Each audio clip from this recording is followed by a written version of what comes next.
This episode is brought to you by LifeLock. It's tax season, and we're all a bit tired of numbers. But here's one you need to hear. $16.5 billion. That's how much the IRS flagged for possible identity fraud last year. Now here's a good number. 100 million. That's how many data points LifeLock monitors every second. If your identity is stolen, they'll fix it. Guaranteed. Save up to 40% your first year at LifeLock.com/podcast. Terms apply.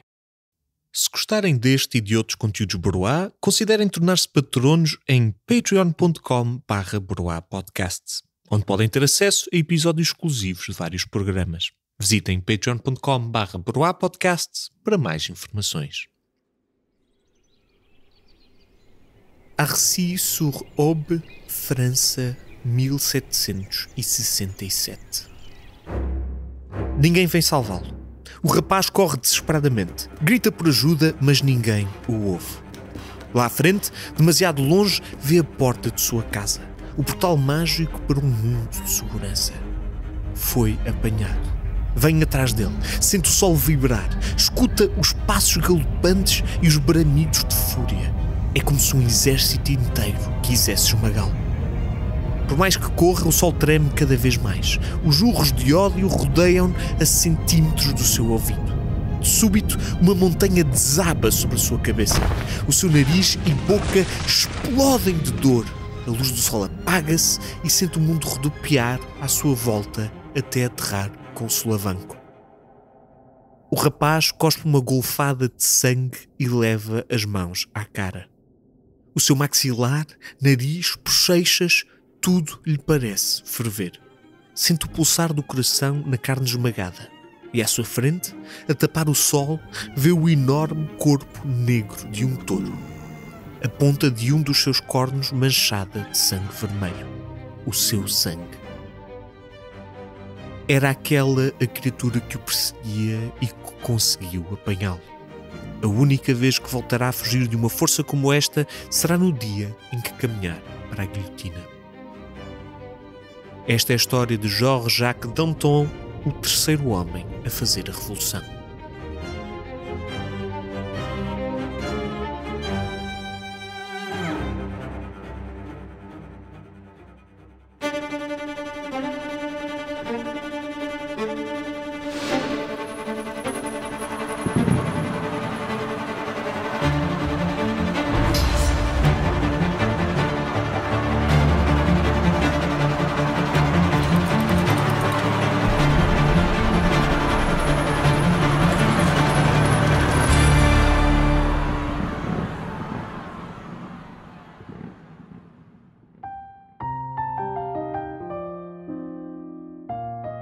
Olá a todos, bem-vindos ao terceiro episódio deste especial História Obscura, Terror, os Homens que Fizeram a Revolução, no qual contaremos a história da Revolução Francesa da perspectiva de 4 dos seus maiores protagonistas. Hoje vamos conhecer um dos homens que melhor personificou a Revolução. Um homem enorme, cheio de vícios e emoções fortes, com uma vontade animalesca de mudar o mundo e a força sobre-humana para o concretizar. Alguém ferozmente leal aos seus amigos e às suas ideias, mas também capaz da mais inacreditável violência e terror. Se homens como Brisot e Robespierre eram os cérebros da Revolução, então o nosso herói de hoje era o seu coração. A fama de Georges Danton não podia ser mais imprevisível. Nasceu em Acry-sur-Aube, no nordeste de França, em 1759, filho de uma família de classe média. A sua infância foi uma sequência de azares. Primeiro perdeu o pai aos 3 anos, depois apanhou varíola, uma doença que transformou a sua face de criança numa massa de erupções vermelhas e dolorosas. E enquanto brincava na quinta onde cresceu, conta-se que sofreu um ataque brutal por parte de um touro que o desfigurou para toda a vida. Mas o pequeno Danton era forte. Cresceu alto, entroncado, com um peito amplo e queixo proeminente. Quando a adolescência chegou, a voz tornou-se ressonante como um trovão, capaz de ecoar em qualquer sala. E mesmo com a cara coberta de cicatrizes, pouco dinheiro no bolso e nenhum apelido influente, Georges Danton mudou-se para Paris em 1780. mesmo tendo estado várias vezes à porta da morte e mesmo tendo o corpo e a cara deformados pelos azares da vida, os seus olhos brilhavam de ambição. Queria tornar-se advogado e nada o poderia parar. Conseguiu em apenas alguns anos. Quando a Revolução chegou, Danton era já um modesto mas respeitado advogado no distrito de Cordeliers. Apesar da sua biografia humilde, Danton entrou na história com um estrondo. E temos a sorte de saber o dia exato. 13 de julho de 1789. Naquele dia, uma multidão de parisienses, informada do que se estava a passar nos Estados Gerais em Versalhes, decidiram marchar sobre um ícone do antigo regime. A Bastilha. Uma antiga construção medieval semelhante a um castelo que servia de prisão política. Tudo começara graças aos discursos inflamados de um jovem jornalista chamado Camille Desmoulins, que saltara para a história da Revolução, literalmente saltando para cima de uma mesa. Às armas! Às armas! Por mim, prefiro morrer que submeter-me à servidão.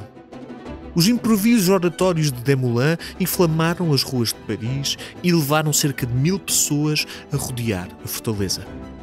Enquanto alguns forçavam a entrada atirando arietes improvisados contra as portas de madeira, outros apontavam mosquetes às janelas e disparavam salvas de tiros, tentando acertar nos guardas. Alguém pegou fogo a fardos de palha, produzindo uma nuvem de fumo negro para despistar a pontaria dos guardas sitiados. Cidadãos comuns, até então obedientes, envolveram-se em lutas corpo a corpo com soldados profissionais. E até o comandante da guarnição foi apanhado, morto à pancada e finalmente decapitado por um talhante.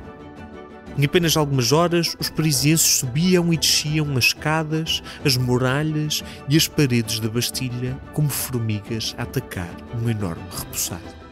Era, de facto, um momento que sabia a mel e sangue. A fortaleza simbólica do antigo regime estava na mão dos cidadãos. Mas e Danton? Quando as notícias do cerco à Bastilha chegaram ao distrito de Cordeliers, os mais revolucionários olharam uns para os outros em nervosa antecipação. Deveriam seguir o exemplo dos vizinhos? Foi naquele momento que nasceu uma lenda. De súbito, um homem monstruosamente grande trepou para cima de uma mesa, ergueu as mãos grossas no ar e soltou um berro que fez calar toda a gente. A história não registrou o que ele disse, apenas o seu efeito. Os ouvintes ficaram maravilhados com aquele homem descomunal, com uma cara feia e vermelha de raiva, mas com uma voz carismática e inspiradora. Era como se o espírito de mudança que atravessava Paris, tão assustador quanto fascinante, tivesse encontrado o seu profeta. E o que é certo é que às suas ordens, a multidão em fúria correu a agarrar em facas, archotes, paus, pistolas e mosquetes e moveu-se como um só organismo pelas ruas de Paris, na direção da Bastilha. Chegaram tarde. A fortaleza já caíra entretanto, e Danton não chegou a assistir à tomada da prisão. No entanto, ficava claro que o espírito popular encontrara a sua voz.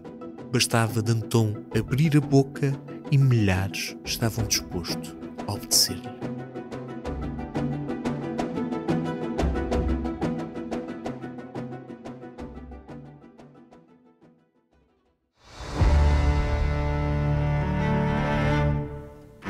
Danton envolveu-se na política local de Paris.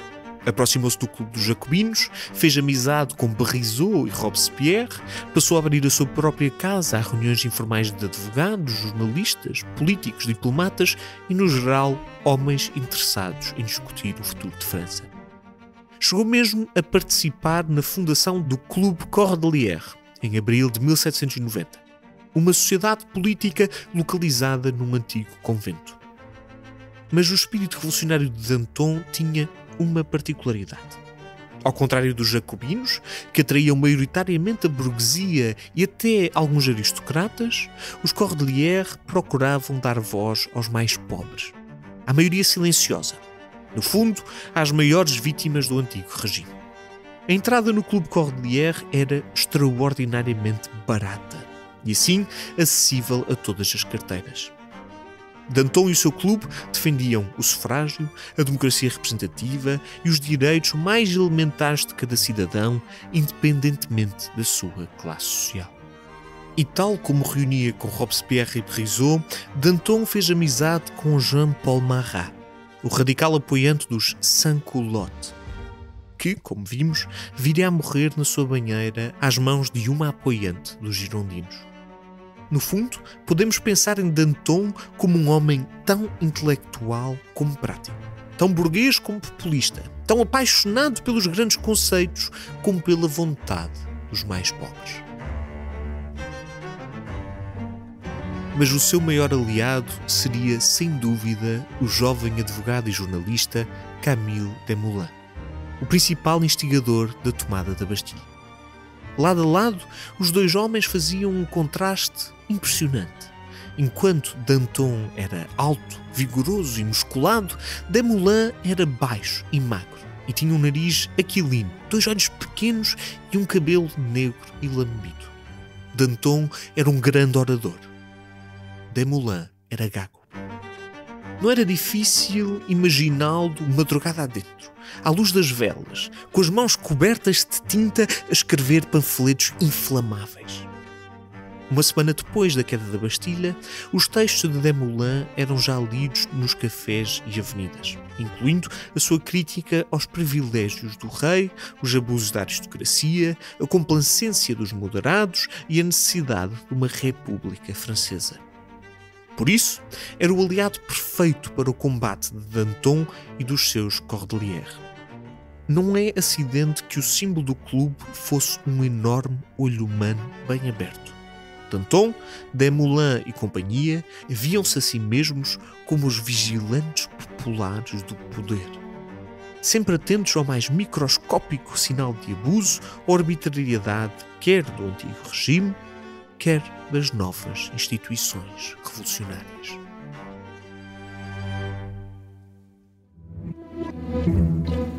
Um dos panfletos mais populares de Desmoulins era o Apelo aos Patronos, onde instigava o povo de Paris a tomar de assalto o Patreon da Broá Podcasts, em patreon.com/Broá Podcasts. Se quiseres juntar à multidão e aceder a panfletos revolucionários originais, bem como pedir as cabeças da equipa Broá na guilhotina, vão a patreon.com/Broá Podcasts para mais informações.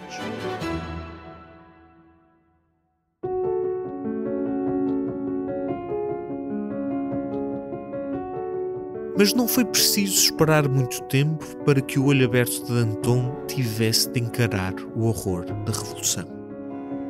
Foi exatamente com a ajuda de Desmoulins que Danton escreveu uma petição que defendia a destituição do rei, acusando-o de ter abandonado a coroa ao tentar fugir do país. No entanto, durante a tarde em que a petição foi posta a circular no Champ-de-Mars, uma série de mal-entendidos levou a um massacre por parte da Guarda Nacional. Tudo coisas que já vimos no episódio anterior. E para piorar as coisas, o caos que seguiu forçou Danton e Desmoulins a fugir de Paris. Não fossem as autoridades descobrir que eram os autores da petição antimonárquica e acusá-los de agitação social. Em retrospectiva, este acontecimento devia ter ensinado a Danton 2 lições importantes. Primeiro, a revolução tenderia para o sangue. Segundo, à mínima suspeita poderiam vir atrás dele. Quando as balas começavam a voar, não distinguiam entre amigo e inimigo.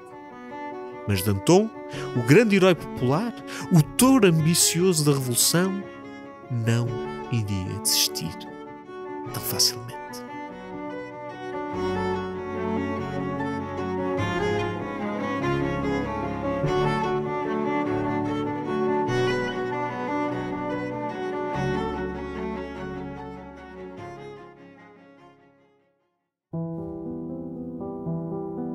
Julho de 1793, 2 anos depois do início da Revolução.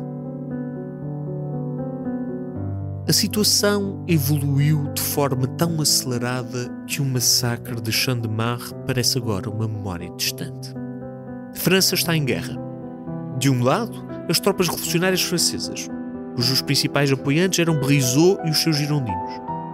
Do outro, 2 impérios europeus, a Áustria e a Prússia, prontos a defender-se do contagiante espírito revolucionário. A princípio, Danton temeu as consequências de uma guerra aberta, mas com o tempo transformou-se num voraz apoiante das tropas francesas. No entanto, até o seu sangue gelou quando os inimigos publicaram o chamado Manifesto Brunswick, que exigia a restituição do rei aos seus plenos poderes e o fim de qualquer sonho republicano. No entanto, acrescentava um detalhe que, aos olhos do populista Danton, só podia ser interpretado como uma ameaça. Se o palácio de Tuileries, onde está o rei, for invadido ou atacado, se a mínima violência cair sobre suas majestades, o rei, a rainha ou a família real, e se a sua segurança e liberdade não forem imediatamente asseguradas, uma memorável vingança será infligida à cidade de Paris na forma de uma incursão militar e completa destruição. E os rebeldes culpados de tais ultrajes serão castigados. Danton partiu para a ação. Com a sua ajuda, milhares de parisienses foram recrutados pela Guarda Nacional e outros tantos chamados do interior do país para defender a capital. Construíram-se barricadas, distribuíram-se mosquetes pela população. No entanto, mesmo num clima de quase guerra, outro aspecto preocupava Danton e os seus aliados: o possível papel do rei naquela ameaça, conspirando com forças estrangeiras para invadir a sua própria capital. Danton nunca deixaria que Paris caísse nas mãos dos inimigos da Revolução. Eram precisas medidas extremas. Mais precisamente, era preciso uma insurreição.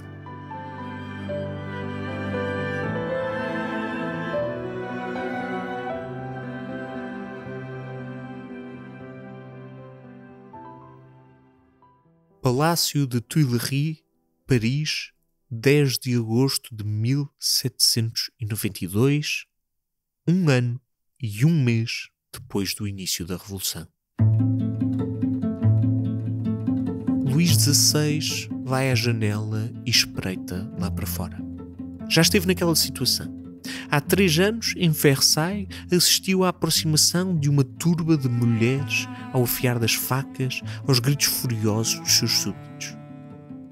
Mas algo lhe diz que aquele dia será diferente. À entrada do palácio, uma fila de guardas de mosquetes apontados ao céu esperam tensos pelo primeiro sinal de ameaça. E a meros metros, ocupando a totalidade da rua, a multidão. Centenas, talvez milhares de homens armados, ombro a ombro, até perder de vista. Mas o que mais assusta o rei de França é o silêncio. A cidade está mergulhada na quietude que costuma anteceder o explodir de um trovão. À porta do palácio, um guarda fala com alguns dos revoltosos, no que parece ser uma conversa amigável, e por momentos, Luís XVI respira fundo e sente alívio. E é aí que soa o primeiro tiro. Não sabe de onde, mas um detonar ecoa e faz vibrar o vidro da janela. A multidão reage. Não como uma massa de homens, mas como um único monstro devorador. Vem aí. A revolução vem finalmente buscá-lo. E Luís XVI fecha os olhos e perde toda a esperança.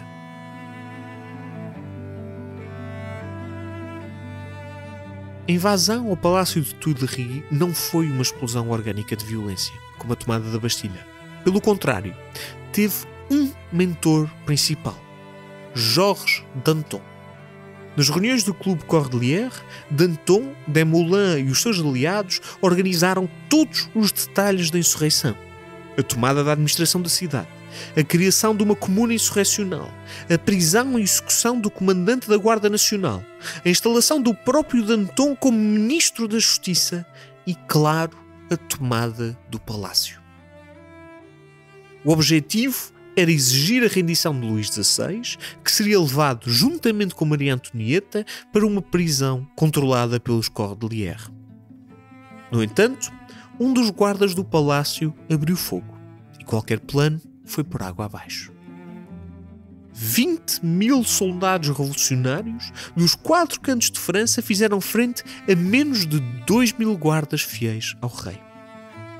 A luta começou à porta do palácio, mas rapidamente entrou pelo pátio interior, sangrou para o hall de entrada, trepou escadas acima e transformou o interior do edifício numa batalha palaciana e sanguinária. Um emaranhado de corpos ensanguentados, membros decepados, cabeças decapitadas, homens a implorar por misericórdia e até fogueiras acesas para onde os cadáveres eram lançados. Felizmente, no meio do caos e da violência, ninguém disparou sobre Luís XVI e o monarca foi levado para a prisão. O dia 10 de agosto de 1792 entraria para a história da Revolução como a morte definitiva do antigo regime. Um mês depois era declarada a República Francesa. 4 meses depois, Luís XVI era condenado a morrer na guilhotina. E por entre o fumo e o sangue, um homem monstruoso emergia como a autoridade máxima da cidade de Paris. Georges Danton. O que seguiu foi uma espécie de transe. Afinal, quem manda em França? Não havia resposta. Parte deste conflito já o conhecemos. Os jacobinos dividiram-se em 2 alas distintas, os montanheses de Robespierre e os girondinos de Brissot, e guerrearam entre si pelos destinos do país. Mas se olharmos especificamente para Paris, encontramos uma situação ainda mais problemática. E tudo graças a Danton.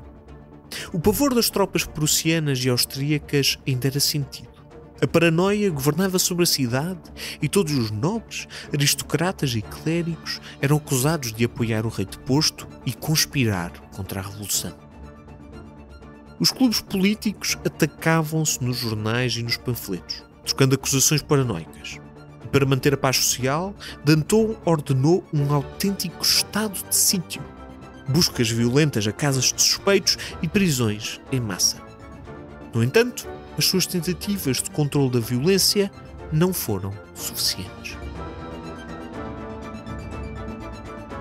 Por esta altura, os sans-culottes, a massa de trabalhadores urbanos e elementos das classes baixas, eram já verdadeiros profissionais da guerrilha.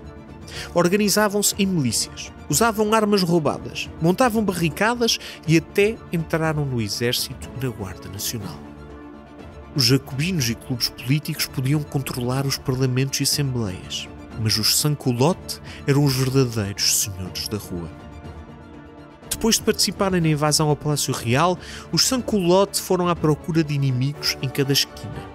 E em apenas um par de semanas, Paris transformou-se num inferno de paranoia e conspiração, culminando nos terríveis massacres de setembro de 1792.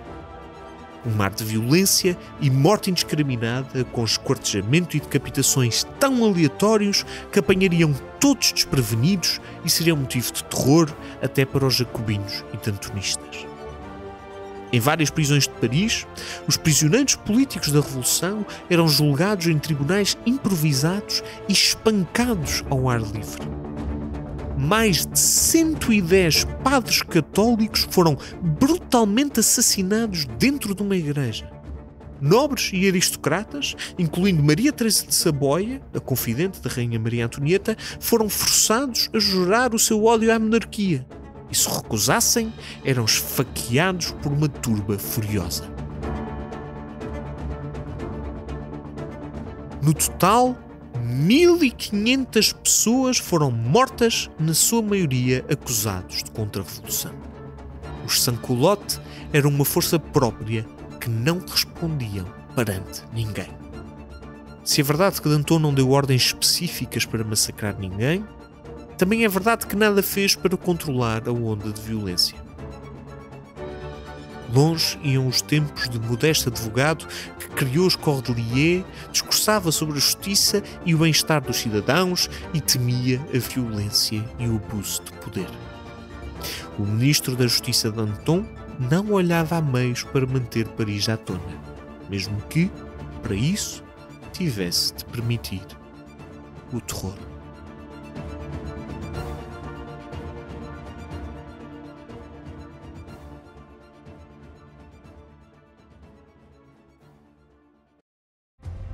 Get ready for Netflix's gripping new medical drama, Pulse. Set in a cutting-edge Miami trauma center, third-year resident Dr. Danny Sims is unexpectedly thrust into a promotion when beloved chief resident Dr. Xander Phillips gets suspended. Then, with the emotional and physical stakes at their highest, a storm will push the hospital and its residents to their limits. Witness how life can change in a heartbeat when you're operating under pressure. Watch Pulse April 3rd, only on Netflix.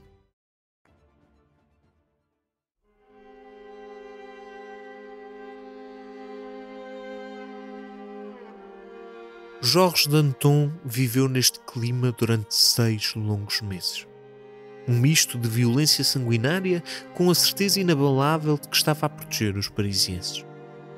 Já em 1793, encontramos-lo como membro fundador de 2 instituições importantes e às quais voltaremos no próximo episódio: o Tribunal Revolucionário e o Comitê de Segurança Pública.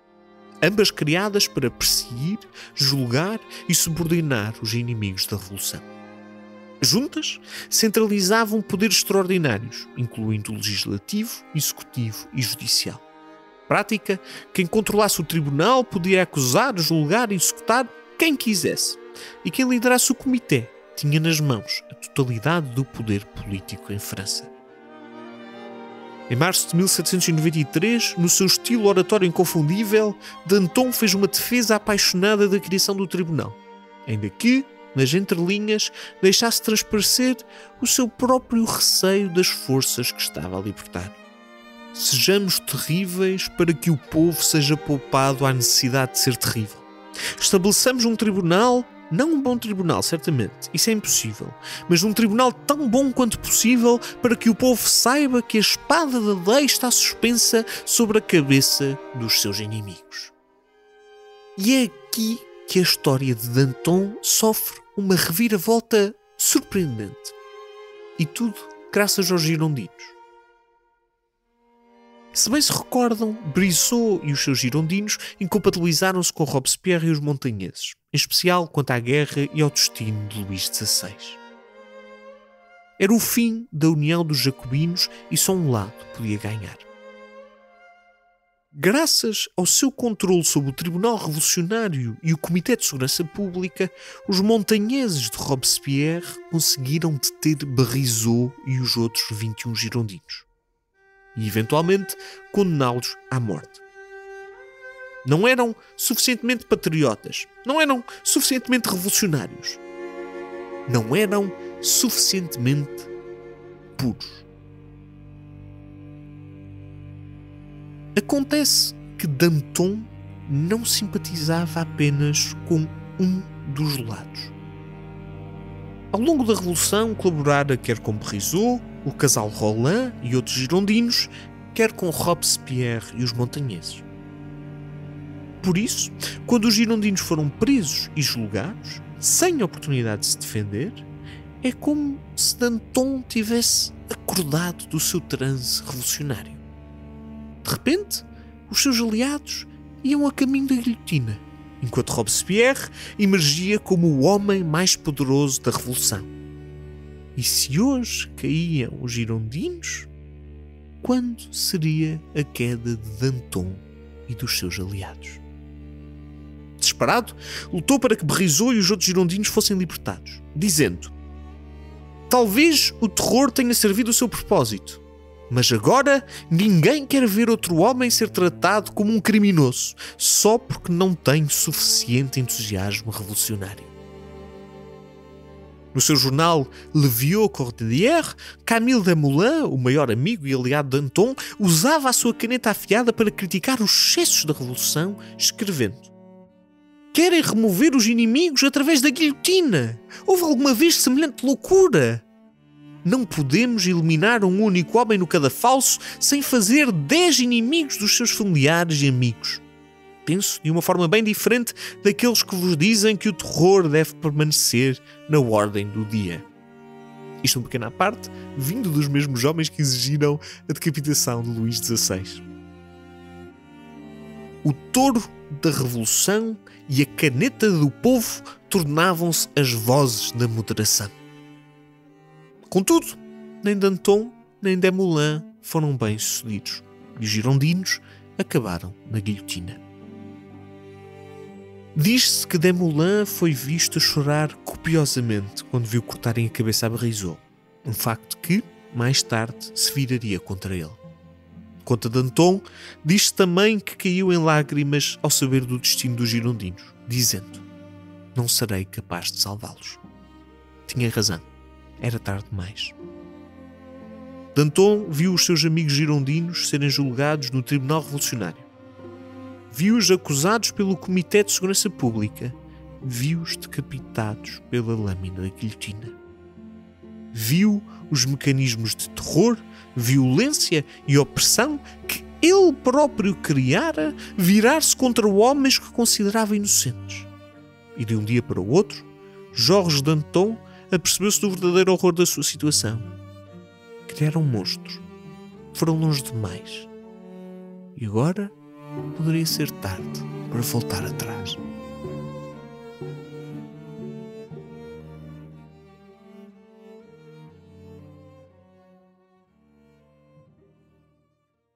Março de 1794, 5 anos depois do início da Revolução.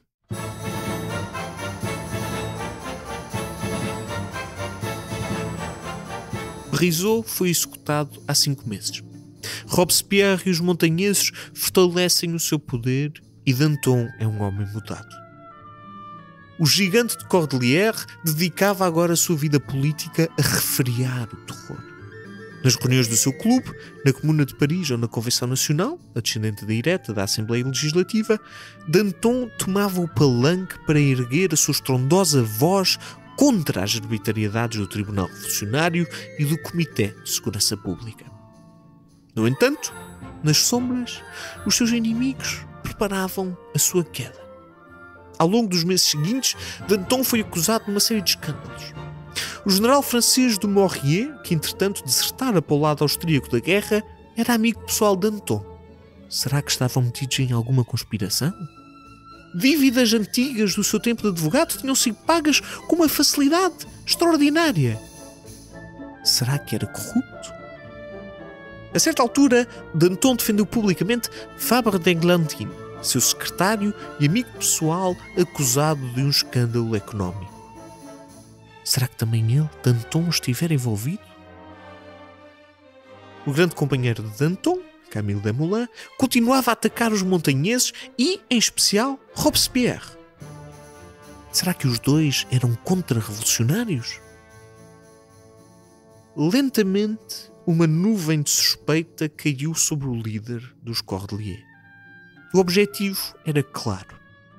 Os seus inimigos queriam que os parisienses o vissem não como um herói popular, mas como um traidor. Um perigoso entrava à revolução. Um homem de vícios, ambições e moralidades. E criado este clima, o inevitável aconteceu. Em março de 1794, Danton, Desmoulins e outros revolucionários seus aliados foram detidos pelo Comitê de Segurança Pública.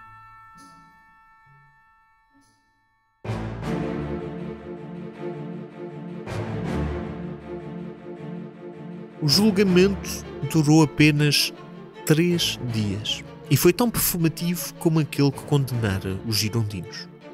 Robespierre, por esta altura líder inequívoco da Revolução, garantiu que o verdito estava decidido à partida e fez de tudo para que Danton não pudesse falar em sua defesa.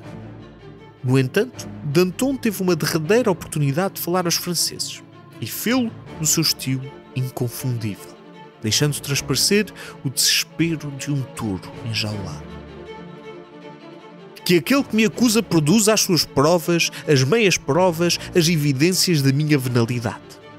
É com a total posse das minhas faculdades que agora desafio os meus acusadores, exigindo que me enfrentem cara a cara.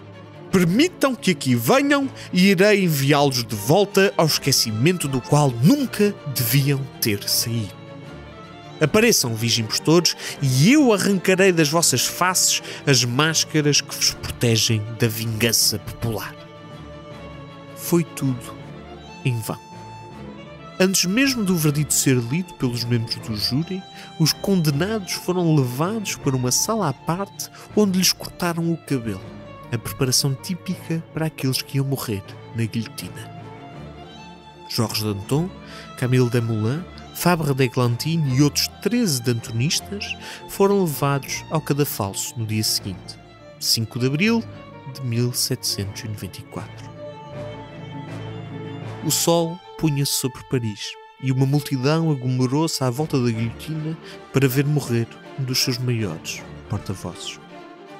Segundo relatos da altura, antes de encostar o pescoço à placa de madeira coberta de sangue de outros decapitados, Danton virou-se para o seu carrasco e, na sua voz grossa e teatral, disse-lhe: "Mostrem a minha cabeça ao povo. Valerá a pena." Minutos depois, estava morto.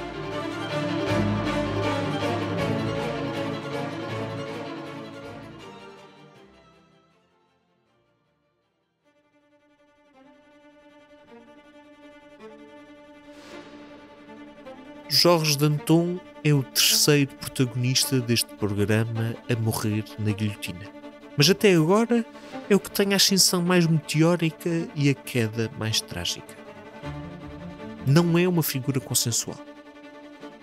Alguns veem-no como um homem do povo, revolucionário e bem-intencionado que ascendeu ao cume da revolução, foi arrastado pelas circunstâncias, mas no final da vida transformou o seu arrependimento numa tentativa desesperada de corrigir os seus próprios erros.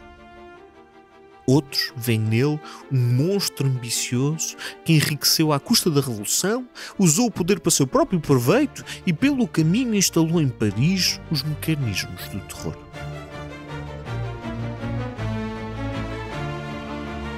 Independentemente das interpretações, é inegável que Danton é uma figura grandiosa. Parecia animado pelas maiores paixões. A sua ambição pessoal era tão devoradora como a vontade de servir o povo. Arrastou consigo multidões, exércitos, cidades inteiras. Ora chorava noite dentro pela morte dos seus aliados, ora explodia em ondas de violência e irracionalidade. Mais que uma ideologia, Danton representa o coração da revolução. O complexo conjunto de emoções que levou um povo inteiro a autodestruir-se. Entusiasmo, esperança, ressentimento, vingança. Tudo misturado no peito de um só gigante, talvez demasiado pequeno para conter tanta emoção. Danton foi a revolução personificada. Por isso, não é difícil empatizar com ele, muito menos sentir o seu fim como trágico. Não só porque foi engolido pela revolução em que participou, tal como Parisot antes dele, mas acima de tudo porque foi vítima da sua própria sinistra criação. O seu controle sobre a cidade de Paris, a sua tolerância para com insurreições e massacres, a sua participação no Tribunal Revolucionário e no Comitê de Segurança Pública, tudo contribuiu para um ambiente de violência, paranoia e traição. E no final, foram exatamente estas instituições e estes instintos terríveis que o condenaram. Danton foi um dos arquitetos do terror e a sua tragédia é ter sentido medo tarde demais. É ter acordado para o pesadelo que criou quando o seu destino já estava traçado. E, acima de tudo, é ter-se atrevido a fazer frente ao protagonista do nosso próximo e último episódio, Maximilien Robespierre.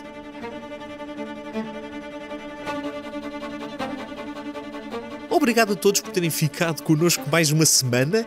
Estamos a chegar ao fim deste especial do História Obscura, Terror, os homens que fizeram a Revolução. Falta-nos uma figura incontornável, a figura da Revolução, Robespierre, o cérebro frio e calculista da Revolução, um homem também com um ligeiro toque de paranoia. Estou muito curioso por poder falar sobre ele.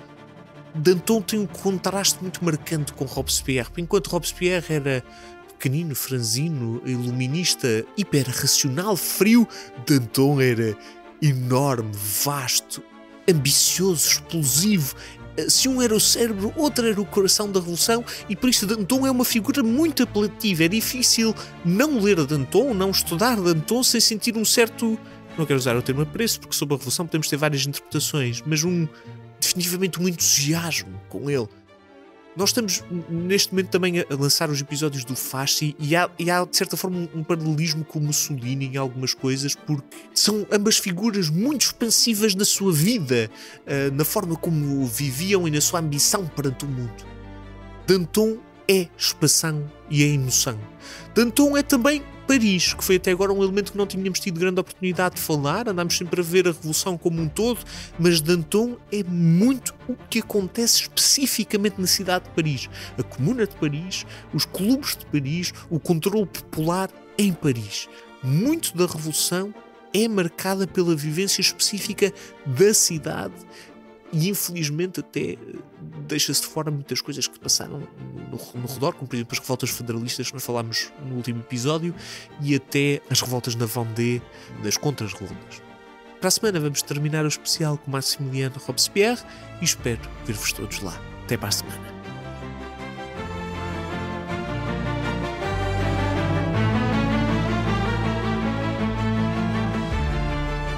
História Obscura é um podcast da série Sapiens, produzido pela Broá Podcasts, narrado por mim, Luís Francisco Sousa. Com direção criativa de Luís Francisco Sousa, escrito por Renato Rocha, pesquisa por Nuno Mendes, direção técnica de Rita Cabrita, edição por Sara Milan, identidade gráfica desenvolvida por Rita Cabrita e Luís Francisco Sousa. Já sabem, se gostarem deste e de outros conteúdos Broá, considerem tornar-se patronos em patreon.com/broapodcasts.